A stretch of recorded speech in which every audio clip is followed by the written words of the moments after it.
Good morning, it's your typical Fujianese dad.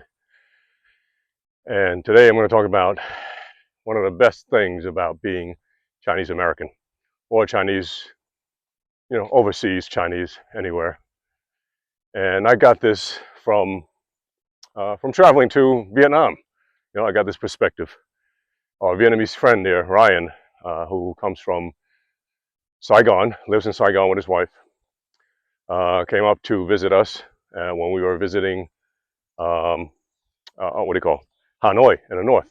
And he took us around. And one night at dinner, I had taken him out to beers and dinner, 40-cent beers, and a dollar 50, maybe $2 per plate of food, and over dinner and 40-cent beers. He was like, uh, you're very lucky to be Chinese because I said, why? He says, everywhere you go around the world, there's home.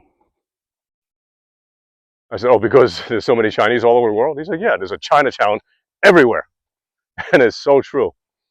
It's so true. And I've only just, a lot of that I just realized over the last several years as I've had time after retirement at the age of 42.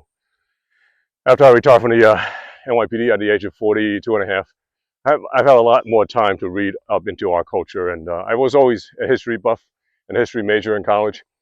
But now I'm diving, a little deeper into our own the Chinese diaspora around the world, especially learning about how many of the Chinese came to the west coast of America, South Africa, South America, Central America, the Caribbean islands, Hawaii. A lot of that came from the mid 1800s after slavery had been outlawed. So how do you replace the black slaves? Well, you go to India and China, where there's a huge population of peasants, and then you trick them into signing a 5-year contract, indentured servitude. And you tell them, hey, it's just going to be a week's journey into whatever, Southeast Asia, one of those islands, and then you can make your money, and then you can buy your way back after 5 years. Well, they didn't take them to Southeast Asia a lot of times. They took them halfway around the world to South America, to Mexico, to the Caribbean islands, Cuba, Jamaica, Ecuador, and all those countries have little Chinatowns. Peru especially has a 10% of Peru's population is Chinese. So huge Chinatown over there. Mexico, right?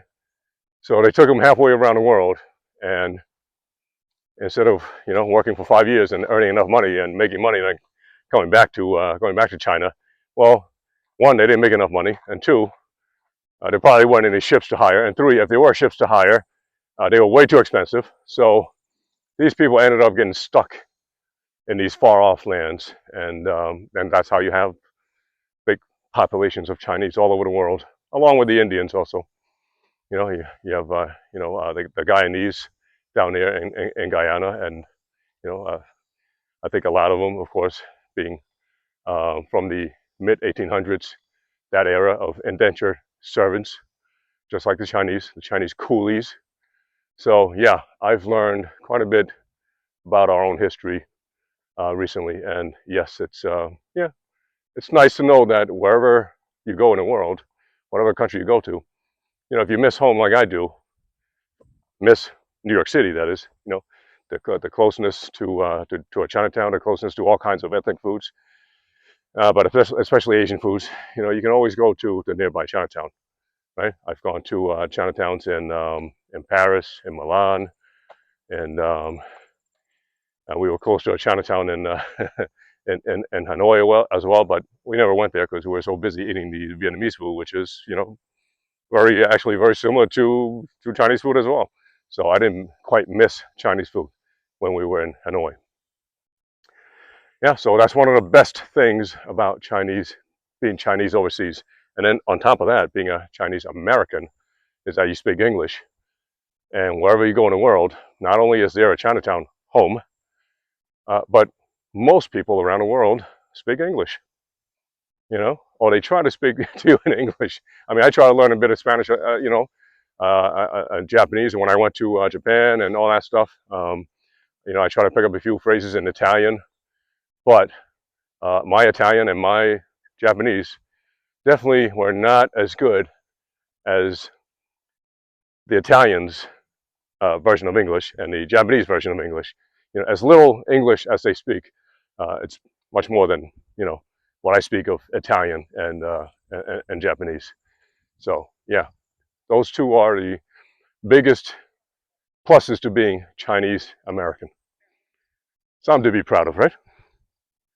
Something to be positive about. Okay, 再见了。